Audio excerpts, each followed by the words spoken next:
Selamat pagi semuanya. Assalamualaikum warahmatullahi wabarakatuh. Perkenalkan, nama saya Asma Rahmatul Azizah dengan NPM 251302408 dari kelas B Pendidikan Biologi.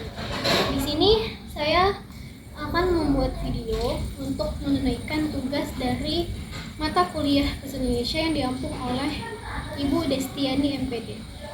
Pada kesempatan kali ini saya akan menyampaikan tentang pengaruh bahasa gaul terhadap bahasa Indonesia di kalangan remaja dan mahasiswa. Kemudian, bahasa itu merupakan alat komunikasi yang sangat penting dalam kehidupan sehari-hari. Saat ini, penggunaan bahasa gaul semakin meningkat di kalangan remaja dan mahasiswa. Terutama di aplikasi digital seperti TikTok, Instagram, dan lain-lain banyak seperti X ataupun Twitter, Telegram, ya, dan lain sebagainya. Nah, menurut penelitian Ramadhani dan teman-temannya, komunikasi digital itu membuat remaja semakin terbiasa menggunakan bahasa gaul, bahasa santai, emoji, istilah-istilah, dan sikatan-sikatan lain. Kemudian pengertian bahasa gaul. Apa sih bahasa gaul itu?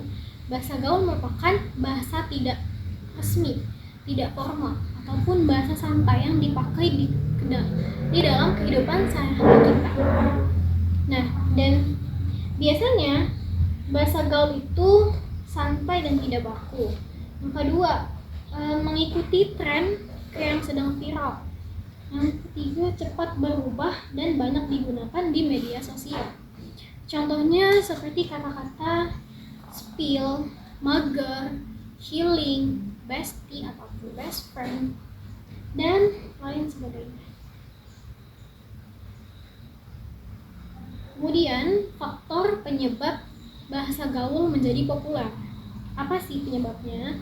Itu yang pertama, ada pengaruh media sosial, seperti di TikTok, WhatsApp, Instagram, X, Threads. Di situ banyak yang menggunakan bahasa-bahasa gaul atau bahasa-bahasa keren. Dan yang kedua, lingkungan pertemanan. Remaja itu biasanya mengikuti cara berbicara temannya. Kemudian yang ketiga, budaya populer dan bahasa asing. Nah, banyak dari bahasa gaul itu yang terdapat bahasa terapan dari bahasa Inggris, seperti spill, healing, literally, gue tuh gini, kayak spill dong baju lu gitu misalnya. Kemudian yang ketiga, yang keempat, ingin terlihat santai dan modern, karena bahasa gaul itu dianggap lebih akrab dan lebih santai. Kemudian dampak positif bahasa gaul. Nah, ada nih dampak positifnya. Yang pertama, bisa kita lihat membuat komunikasi lebih terasa santai dan akrab. Yang kedua, menambah kreativitas dalam berbahasa. Jadi kita untuk dalam berbahasa itu nggak pakai kata-kata yang itu aja gitu. Kemudian yang ketiga, mempermudah komunikasi digital. Dan yang keempat, menjadi identitas kelompok remaja. Contohnya kita lebih sering menggunakan bahasa-bahasa seperti mager daripada menggunakan malas gerak gitu. Kayak lebih simpel kan kita ngomong mager. Nah, menurut Ramadhani dan teman-temannya, penggunaan bahasa gaul dan emoji itu membantu Gen Z untuk bisa lebih mengekspresikan emosi dan mempererat komunikasi. Kemudian dampak negatif bahasa gaul nih. Jika kita itu berlebihan dalam menggunakan bahasa gaul, akan ada dampak negatif yang muncul. Pertama ada mengurangi penggunaan bahasa Indonesia baku. Kedua, sulit membedakan bahasa formal dan informal. Yang ketiga, menurunkan kemampuan menulis resmi. Dan yang keempat, bahasa formal mulai jarang digunakan. Nah, menurut Sari, penggunaan bahasa gaul yang berlebihan dapat mempengaruhi kemampuan remaja dalam menggunakan bahasa Indonesia formal secara tepat. Jadi kita harus secara bijak menggunakan bahasa gaul ya guys. Kemudian pengaruh bahasa gaul terhadap bahasa Indonesia. Nah, yang pertama itu penggunaan bahasa baku mulai berkurang. Yang kedua, remaja lebih terbiasa menggunakan bahasa yang santai. Yang ketiga, sulit membedakan kapan kita memakai bahasa formal dan kapan kita sama-sama memakai bahasa informal. Yang keempat, muncul kosakata baru dalam komunikasi sehari-hari. Dan yang kelima, menunjukkan perkembangan bahasa yang dinamis. Karena bahasa itu kan dinamis ya, jadi dapat terus berkembang seiring berkembangnya zaman, dapat terus mencetak bahasa-bahasa baru. Kemudian menurut Panjaitan dan Devianti yang 24, penggunaan bahasa gaul yang terus meningkat dapat menyebabkan pudarnya penggunaan bahasa Indonesia yang baik dan benar di kalangan remaja.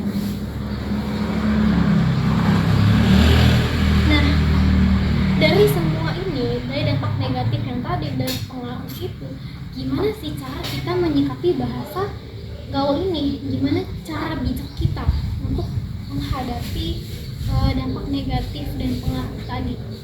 Yang pertama, bisa kita dengan menggunakan bahasa sesuai situasinya.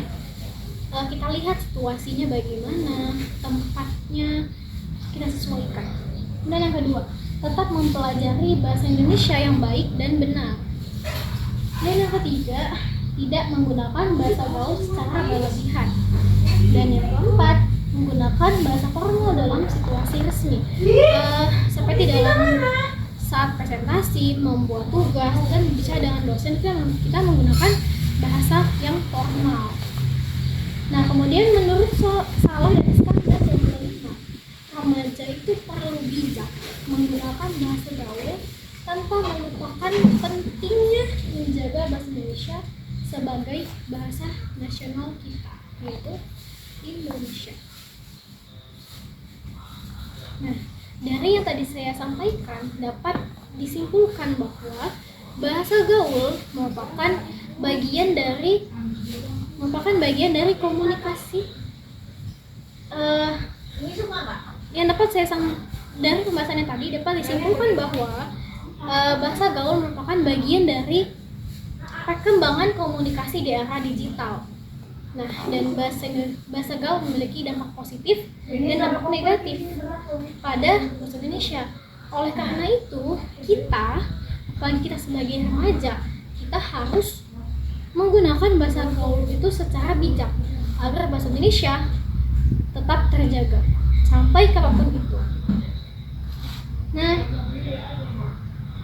baik, itu saja yang dapat saya sampaikan. Kurang lebihnya saya mohon maaf. Wassalamualaikum warahmatullahi wabarakatuh. Terima kasih sudah mendengarkan saya semuanya. Dan ini untuk sumber ataupun daftar pustaka dari PPT yang saya buat. Oke, terima kasih.